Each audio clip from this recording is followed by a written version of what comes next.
दोस्तों, रोज़ की तरह लिखनी ब्लॉग में सबका हार्दिक स्वागत है। सबके मंगल भविष्य की कामना के साथ बड़ों को मेरा नमस्कार, छोटों को आशीर्वाद। आज प्रेरणादायक विचारों में दोस्तों, आध्यात्मिक जगत के महात्म्य के बारे में अगर हम अध्ययन करते हैं तो महान युग निर्माणक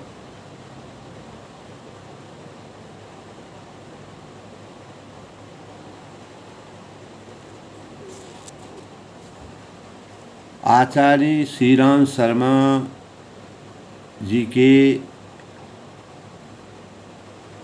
अथक प्रयासों के परिणाम स्वरूप गायत्री परमात्मा की मूल शक्ति है। प्रत्येक भारतीय मानव के लिए एक वरदान के रूप में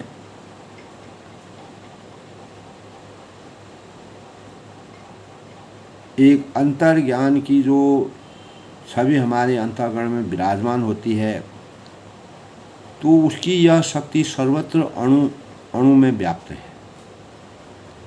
तो परमात्मा की शक्ति की स्वरूप में हमारे शरीर के हर अंग अंग में, जिस प्रकार हमारा पूरे शरीर में रक्त प्रवाह होता है, उसी प्रकार हमारी चेतनाओं का संचार भी होता है। और परमात्मा के प्रति जो हमारी आसक्ति जगती है, हमारे मंत्रों में, गायत्री मंत्र में कितनी क्षमता है, कितनी शुद्धता है, कितनी पवित्रता है, उस पथ को उन्होंने अग्रसित करके आचार्य श्री राम शर्मा जी ने उसको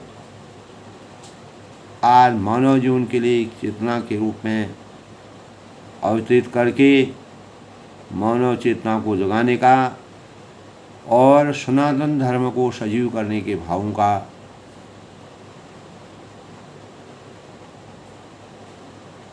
सृजन किया है।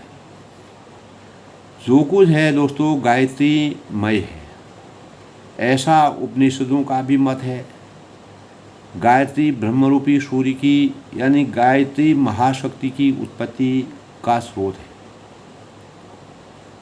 तो इसी के परिणाम स्वरूप आज दोस्तों प्रेरणा स्रोत के रूप में मैं गायत्री ब्रह्मरूपी सूर्य की अंतरंग ऊर्जा की चेतना के संबंध में जो भाव हमारे आगे अवतरित हुए हैं, उनका सभी के संज्ञान में उनके भावों का कैसे हमें उनको सजो कर रखना चाहिए, उसको प्रेरणा के स्रोत के रूप में कैसे हमको अपने जीवन में अवतरित करना चाहिए। दोस्तों, जैसे सूर्य से उसकी ऊर्जा को भिन्न नहीं किया जा सकता है, वैसे ही गायत्री को ब्रह्म से अलग नहीं किया जा सकता है। ऐसा हम देख भी नहीं सकते। ये हम जानते हैं दोस्तों, ब्रह्म शाश्वत और सनातन है, अतः गायत्री भी शाश्वत और सनातन ही है। आस्था और श्रद्धा और हमारे साहित्य की जो रचना है, हमारे शास्त्रों की जो मर्यादा है, शास्त्रों की गुणगाथा के अनुसार हम अपने जीवन को चरितार्थ करते हैं, शास्त्रों से हम ज्ञान प्राप्त करते हैं। अनेक से मंगल और अमंगल कार्यों में हम शास्त्रों के विधि से ही अपने कार्यों को सुसज्जित करते हैं, जिससे हमको मानव जीवन की परिपूर्णता के भावों का संचार हमारे जीवन में होता है। हम सृष्टि में अपने जीवन को चरितार्थ करने के लिए, आगे बढ़ाने के लिए और अपने संस्कारों से प्रतिबद्ध होते हुए अपने जीवन को सकारात्मकता की ओर अग्रसित करने के लिए एक डोरी के समान धागे में बंधे जैसे हैं। तो उस पवित्र धागे के स्वरूप में बंधे रहने के लिए हमारे अंदर संस्कारों और आत्मसंयम की भूमिका अदा करना प्रत्येक मानव जीवन के लिए अत्यंत आवश्यक है। दोस्तों, गायत्री भी शाश्वत और सनातन है। इस आधार पर उसे जन्म मृत्यु से परे आदि शक्ति परम चेतना के रूप में जानना सत्यपरक है। आज दोस्तों हम गायत्री मंत्र का जो रक्षा यानी जो सूत्र हम पहनते हैं, जिसको जनेऊ कहते हैं, और वह उसको हम जपते हैं, उसमें गायत्री मंत्र से उसको शुद्ध करते हैं, पवित्र करते हैं, जिसको अंग्रेजी में सेक्रेड थ्रेड कहा जाता है। तो दोस्तों, रोज़ दैनिक जीवन में हमको किस प्रकार से गायत्री महाशक्ति के भावों से अपने जीवन को चरितार्थ करना चाहिए, ये निश्चित है। दोस्तों, अगर हम रोज़ गायत्री मंत्र का जाप करते हैं तो हमको निश्चित ही एक शक्ति प्राप्त होती है। तो यही हमारे जीवन के लिए आचार्य श्री राम शर्मा जी ने जो आधार बना करके इसकी पराकाष्ठा को सनातन धर्म के लिए एक अपार निधि के रूप में अपनी बुद्धि, विवेक, ज्ञान और शाश्वत शक्ति से प्रसारित किया है, वह आज हमारे जीवन के लिए एक प्रेरणा के सूत्र के रूप में है। अपने धर्म की, संस्कृति की, अपनी सुरक्षा के लिए हमें इस सूत्र से बंध करके रहना चाहिए। तो गायत्री भी दोस्तों शाश्वत और सनातन है। इस आधार पर उसे जन्म मृत्यु के परे आदि शक्ति परम चेतना के रूप में जानना सत्यपरक है। तो गायत्री सहस्त्र नाम में गायत्री का एक नाम अजा भी है, और अजा का अर्थ होता है उसको जिसका जन्म न हुआ, जो यानी जो परमात्मा से अभिन्न सत्ता हो। परमात्मा से अभिन्न सत्ता होने के कारण उसके समान ही अजन्मा है, उसका कोई भी उत्पत्ति काल नहीं है, और ब्रह्म में समाई हुई चेतना ही गायत्री है। साक्षी है, दृष्टा है, निर्विकार है। ब्रह्म में जो सक्रियता, विधि, व्यवस्था, भावना व आकांक्षा दिखाई देती है, तो सत के साथ दोस्तों जो चित और आनंद जुड़ा हुआ है, उसका कारण गायत्री महाशक्ति ही है। अगर हम इसके गूढ़ रहस्य को जानने की कोशिश करें तो आपको ऐसे प्रमाण अनेकों मिलेंगे। तो उत्पत्ति विनाश से परे गायत्री महाशक्ति का सुबोध विवेचन करने के लिए शास्त्रों में अनेक अलंकारिक उद्धरण तथा कथा प्रसंग मिलते हैं। तो प्रेरणा स्रोत के रूप में हमें इस गायत्री महाशक्ति की उत्पत्ति से हमारे जीवन में क्या अलंकारिक प्रभाव हमारे जीवन में उद्धृत होते हैं, और इसकी उत्पत्ति का स्वरूप और भारतीय धर्मग्रंथों में इसका किस प्रकार से विवेचना की है, इसकी क्या मान्यता है, इससे हमारे जीवन में क्या पवित्रता आती है, इससे हम जीवन को कितना पवित्र समझते हैं, कितना सुखी समझते हैं, कितना आनंद की अनुभूति होती है, और हम ये निश्चित एक पवित्र धागे से एक पवित्र सूत्र में बंधे रहते हैं। तो देवी भागवत के अशुपति उपाख्यान में दोस्तों गायत्री महाशक्ति के अवतरण, तप, साधन और अनुष्ठान का वर्णन बहुत ही पुरानी निधि है दोस्तों। उसमें लिखा है, ततः सावित्र्युप उख्यानं तन्मे व्याख्या त नर्महसि पुरा केन समुद्भूता सा श्रुत्वा च श्रुते पशु केन वा पूजिता लोके प्रथमे कैश्चौ वापरे ब्रह्मणा वेदजननी प्रथमे पूजिता मुने ब्रह्मणा वेदजननी प्रथमे पूजना मुने द्वितीये च वेदगणे स्त पश्च विदुषां गणे तदा च अश्वपतिभूपः तथा च अश्वपतिभूपः पूजयामास भारते। तत्पश्चात् पूज्यम आस सुवर्ण अश्च चत्वार एव च। यानी महाभारत का जो वन पर्व में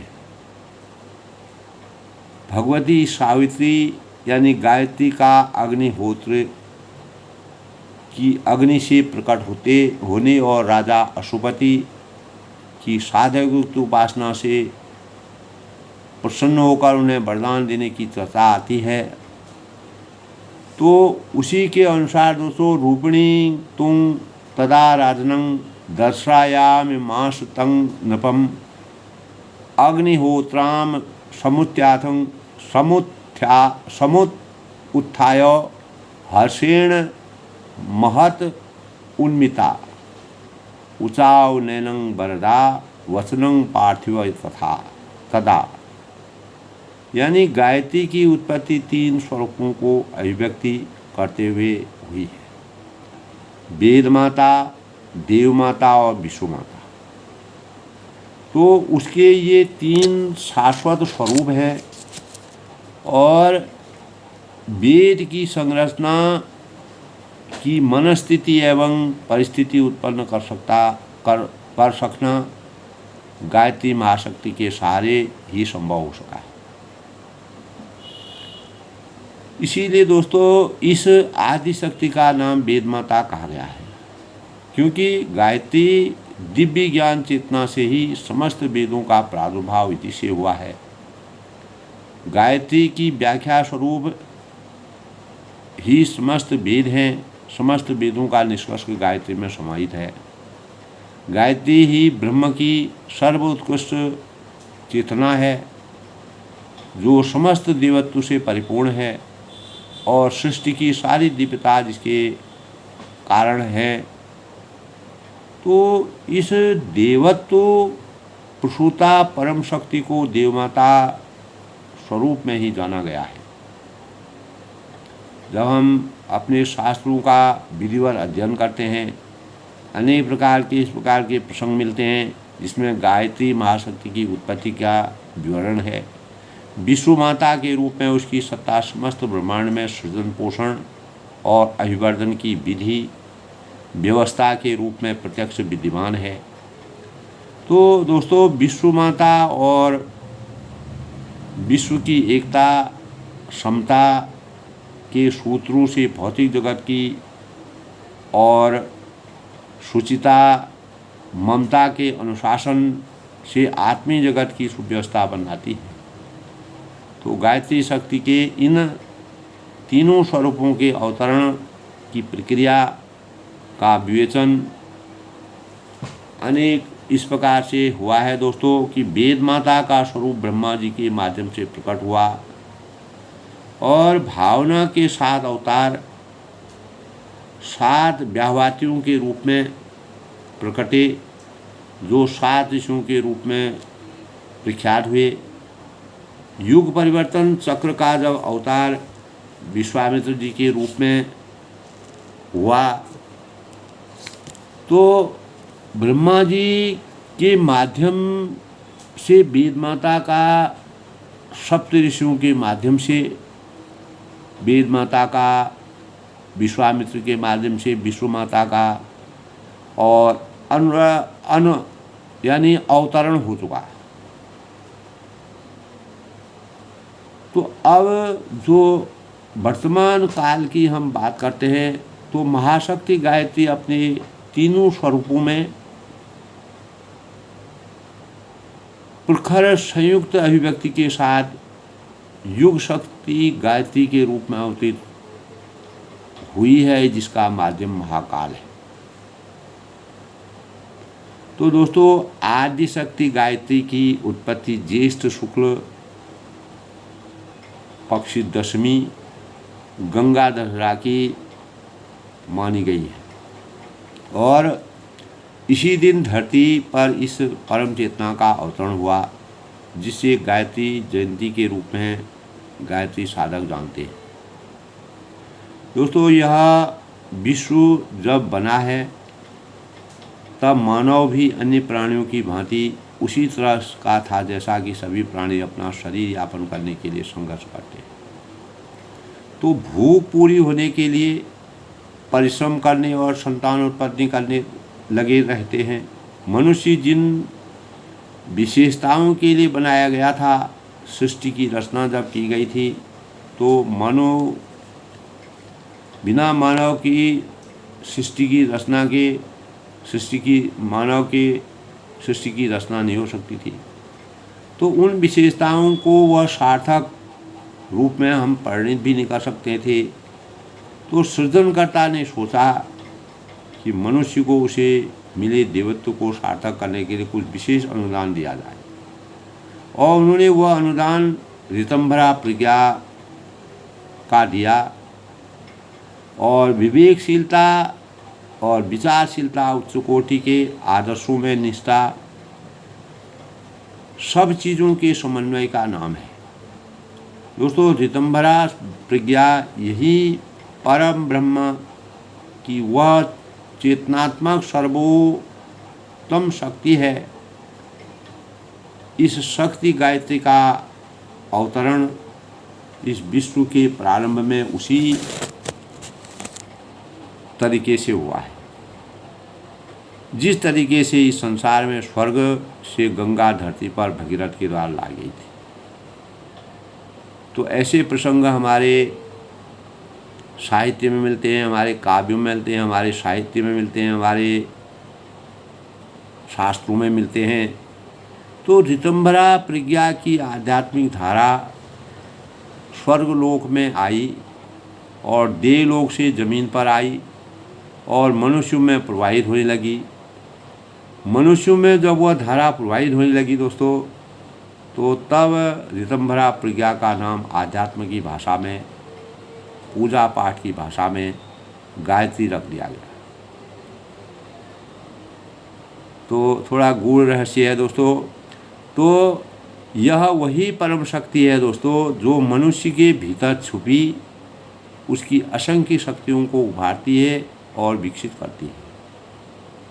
उसी शक्ति के परिणाम स्वरूप ऋतंभरा प्रज्ञा की आध्यात्मिक धारा स्वर्गलोक में आई और देवलोक से जमीन तक आई और मनुष्य में प्रवाहित होने लगी। तो गायत्री शब्द का अर्थ भी दोस्तों उस शक्ति की उत्पत्ति का प्रकाश डालना है। गायत्री शब्द का अर्थ है प्राणों की रक्षिका।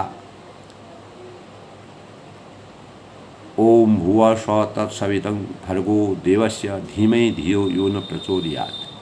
तो एक दिन दोस्तों मैंने अपने ब्लॉग के माध्यम से गायत्री के इन शब्दों का एक एक प्रसंग सबको समझाया था। तो आज गायत्री के महात्म्य की वास्तविकता के बारे में प्रेरणा स्रोत के रूप में मैं अपने भावों को व्यक्त कर रहा हूँ। तो गायत्री शब्द का अर्थ भी दोस्तों इसी शक्ति की उत्पत्ति का प्रकाश डालता है। तो गायत्री शब्द का अर्थ है प्राणों की रक्षिका, यानी हमारे जो एक भौतिक शरीर होता है, दूसरा हमारा प्राण होता है। तो प्राण सबसे मुख्य चीज़ है। सृष्टि का सभी सृजन प्राण तत्व पर ही आधारित होता है। तो इस सृष्टि के मनुष्य यानी भौतिक शरीर आता है जाता है, वह परिवर्तनशील है, लेकिन जो वास्तविक रूप में हम देखें तो जो हमारा प्राण है वह हमेशा अजर अमर है और सृष्टि का सभी सृजन प्राण तत्व पर ही आधारित है। जब तक प्राण किसी शरीर में प्रवेश नहीं करेंगे तब वह शरीर काम ही नहीं करेगा। अब वैज्ञानिक दृष्टिकोण से भी दोस्तों इस संबंध में कोई कुछ नहीं कर सकता है, क्योंकि जीवित इंसान आज रोबोट बनने लगे हैं, एआई बनने लगे हैं। एआई में जो है मनुष्य के मुंह से बोला जाता है, लेकिन उसके अंदर सब फीडिंग होती है, सब फीड किया जाता है, डाटा फीड किया जाता है, उसके अनुसार वो बोलता है। लेकिन मानव सृष्टि, मानव एक साकार रूप में किस प्रकार से अवतरित हुआ, ये तो एक परम ब्रह्म शक्ति ही है दोस्तों। सृष्टि का सभी सृजन प्राण तत्व पर आधारित है और वही प्राण तत्व इस सृष्टि के का सबसे बड़ा निर्माणक है और उसी के परिणामस्वरूप मनुष्य आज एक शरीर में आया, वह शरीर रुग्ण हुआ, दूसरे शरीर में गया।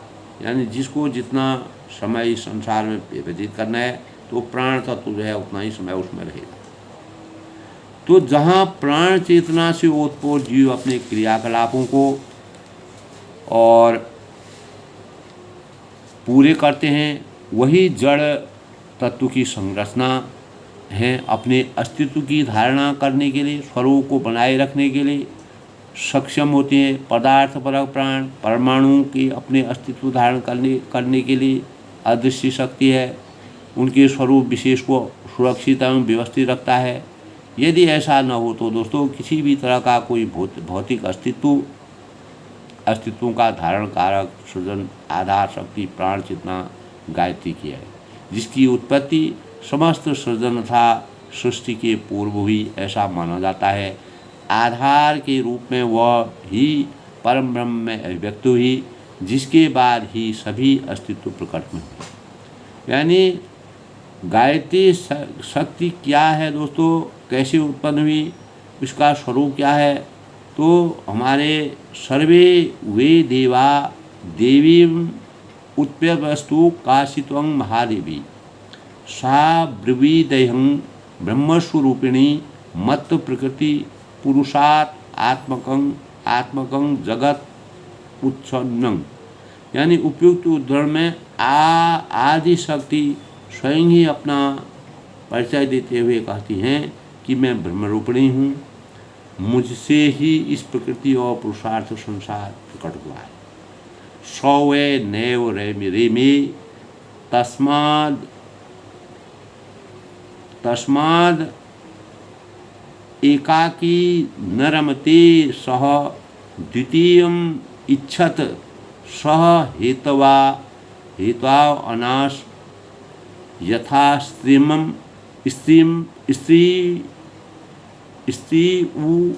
उपामाशो सहं परिस्व तो सह इममे वात्मानं द्वैध्वा पात यततः पतिस्व पत्नी च अभवताम। यानी वह ब्रह्म रमण नहीं कर सका, क्योंकि अकेला कोई भी रमण नहीं कर सकता है। उसने दूसरी शक्ति की इच्छा की, वह ऐसा था जैसे स्त्री पुरुष मिले हुए होते हैं। तो उसने अपने इस रूप को दो भाग किए, जो पति और पत्नी ब्रह्म और शक्ति हो गई। तो उन्हीं शक्तियों के परिणाम स्वरूप सृष्टि का सृजन हुआ और वह ब्रह्म रमण नहीं कर सका, क्योंकि अकेला ही रह गया। तो पति पत्नी हो गए। देवी ह्यकाग्रे आशित शैव जगदंडम सृजत तस्यांग ब्रह्माम अजी जनम विष्णुरजी जनन सर्व अजी जनम सहसा अपार शक्ति। यानी उस परम शक्ति गायत्री को सभी देव ब्रह्मा विष्णु महेश आदि का ही रचिता माना गया है। तो एवं उसी से सब कुछ उत्पन्न हुआ, यह तथ्य वर्णित किया गया है। ऐतरेयो उपनिषदों भी सृष्टि के पूर्व आत्मशक्ति यानी गायत्री के अतिरिक्त तो कुछ न था, ऐसा मत प्रकट करता है। आत्मा व इदमेकं एवाग्र आसीत मान्यत किंच न मिशत।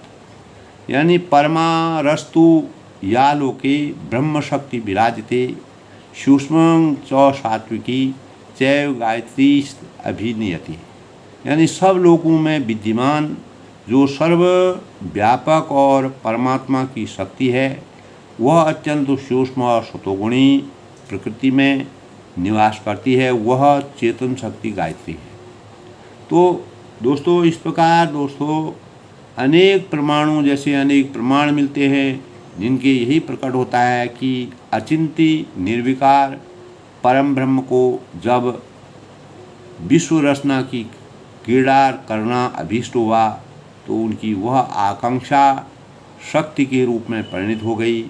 वह शक्ति जड़ एवं चेतन दो भागों में विभक्त हुई और विभक्त हो गई थी, जिसके परिणाम स्वरूप विभक्त होकर परा और अपरा प्रकृति कहलाई और उसी का नाम गायत्री और सावित्री पड़ा।